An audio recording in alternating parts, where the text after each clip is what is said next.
बिस्मिल्लाहिर्रहमानिर्रहीम। हर रोज़ खान साहब की बेल्स के हवाले से सवाल पूछा जाता था कि खान साहब की बेल्स खारिज हो गई हैं। तो उस हवाले से अपडेट दे दूं कि खान साहब की जो बेल्स खारिज हुई थी उनमें हमने सुप्रीम कोर्ट में पटिशन फाइल कर दिया है कि बुनियादी इंसानी हकूक़ की खिलाफ वर्जियाँ हो रही हैं, खान साहब को फेयर ट्रायल नहीं दिया जा रहा, मुख्तलिफ केसेस में कोई मंतक ही नहीं है जिस बुनियाद के ऊपर जो है बेल्स खारिज की जा रही हैं। नैब हो, FIA हो, एंटी टेररिज्म कोर्ट हो या दीगर कोर्ट्स हों, तो तमाम में हमने इस्तदा की है कि किसी मुकदमे में एक तो गिरफ्तारी ना हो और जो बेल्स खारिज हुई हैं वो जो ऑर्डर है उसको मुअत्तल किया जाए, क्योंकि इस बुनियाद के ऊपर हुई कि खान साहब हाजिर नहीं हुए।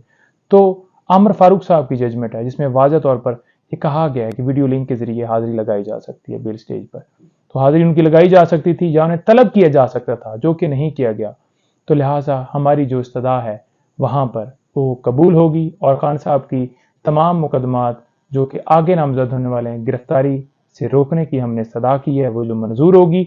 और उसके साथ साथ जो तोशाखाना केस जिसके अंदर सज़ा हुई है खान साहब को, वो बेल हमारी मंजूर होगी और खान साहब जो है इंशाअल्लाह आप सबके दरमियान होंगे। लीगल टीम पूरी एक्टिव है मुलाकातों के हवाले से या जो हमारे ख़ादशात, डॉक्टर की एक्सेस, बाकी जो चीज़ें हैं वो सारी पटिशनें हम गाए बगाए डाल रहे हैं। जितनी ज़्यादा से ज़्यादा कोर्ट से इस्तदा हो सकती है हम कर रहे हैं।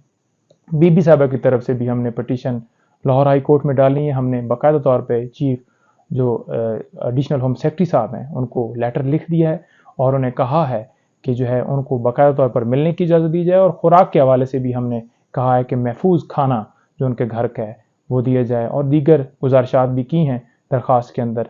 अल्लाह ताला खैर करेगा। बहुत शुक्रिया।